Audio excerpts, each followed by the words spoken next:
वैसे तो हिंदुस्तान में राफेल विमान आने में अभी कम से कम 36 घंटे का वक्त बाकी है, लेकिन इस वक्त मैं मौजूद हूं एक वर्चुअल राफेल विमान में। बुधवार को एक तरफ जहां 5 राफेल विमान भारत के अंबाला में लैंड करने वाले हैं, तो वहीं दूसरी तरफ आपको बता दें जश्न की तैयारी भी अभी से पूरे हिंदुस्तान में देखी जा रही है।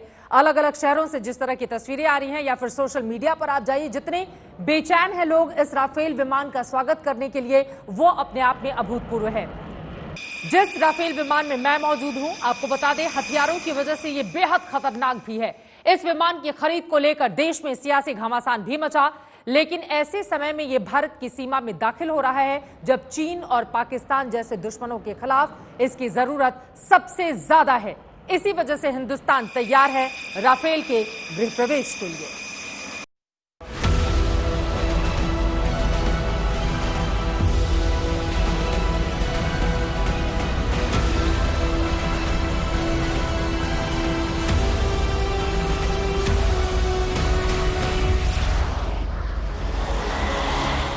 जिसका होगा हवाओं पर राज, वही देश कहलाएगा सरताज।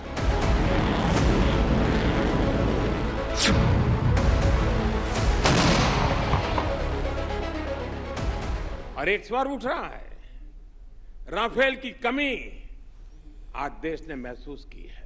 आज हिंदुस्तान एक स्वर में कह रहा है, अगर हमारे पास आज राफेल होता तो शायद इससे भी नतीजा कुछ और होता।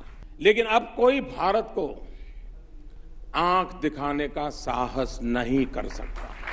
और राफेल व फाइटर प्लेन केवल हवा में ही नहीं मारेगी, हवा से जमीन में मारेगी और हवा से हवा में भी मारेगी। यह ताकत हमारे राफेल प्लेन के फाइटर प्लेन के अंदर है। जिसका निशाना है अचूक, बनने वाला है हमारा भरोसा अटूट।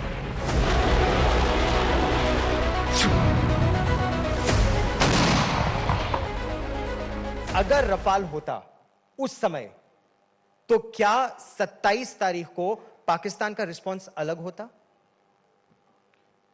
रिस्पांस का जिम्मा उनके हाथ में है, बट रिजल्ट अलग होता।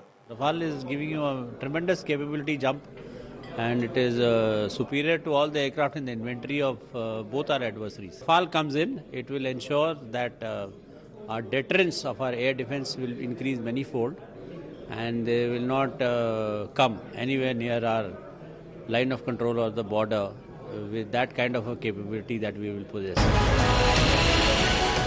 हमारी सर्वशक्तिमान सेनाओं को बनाने अजय, देखो आ रहा है राफेल।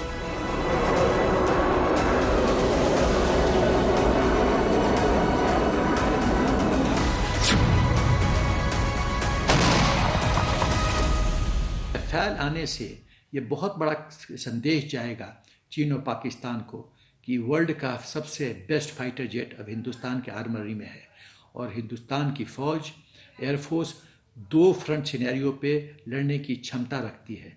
इससे इंडियन एयरफोर्स का मोराल ऊपर होगा, इंडियन एयरफोर्स के पायलट्स का मोराल ऊपर होगा, दुश्मनों के दांत खट्टे होंगे, दुश्मनों की नींद हराम होगी। तो ये जो प्रोक्योरमेंट और डिलीवरी है, ये बहुत ही स्ट्रैटेजिक है। प्लानिंग के मुताबिक इनको अंबाला में इंडियन एयरफोर्स इंडक्ट करेगी 29 जुलाई को।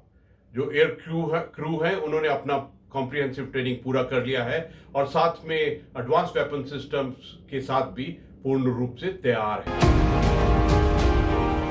राफेल की खरीद के साथ ही हमने इसका पूरा स्वदेशीकरण कर दिया था। पहिए के नीचे कुचले थे नींबू, शुभ लाभ का तिलक लगाया था और शस्त्र पूजन की पूरी रस्म के बाद उड़ान भरी थी।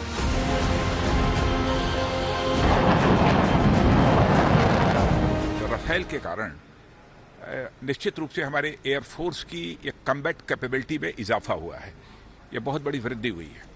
लेकिन यदि हम अपनी कम्बैट कैपेबिलिटी को बढ़ा रहे हैं तो किसी के ऊपर आक्रमण करने के लिए नहीं बढ़ा रहे हैं, बल्कि ये हम बढ़ा रहे हैं तो अपने सेल्फ डिफेंस के लिए हम बढ़ा रहे हैं। आइए हम आपको राफेल के भारत आगमन का पूरा रास्ता समझाते हैं। 27 जुलाई को 5 राफेल जेट्स फ्रांस के इस्ट्रेस से टेक ऑफ करेंगे और अबू धाबी के नजदीक अल ध्राफा में फ्रेंच एयरबेस पर लैंड करेंगे। ये उड़ान 10 घंटे की होगी।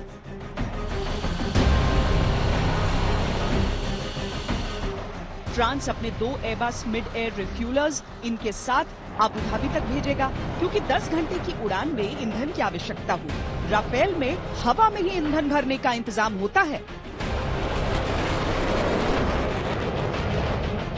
अगली सुबह राफेल विमान अबू धाबी से भारत में हरियाणा के अंबाला एयरबेस के लिए निकलेंगे। इस रास्ते पर ईंधन भरने के लिए भारतीय मिड एयर रिफ्यूलर्स राफेल के साथ साथ आएंगे।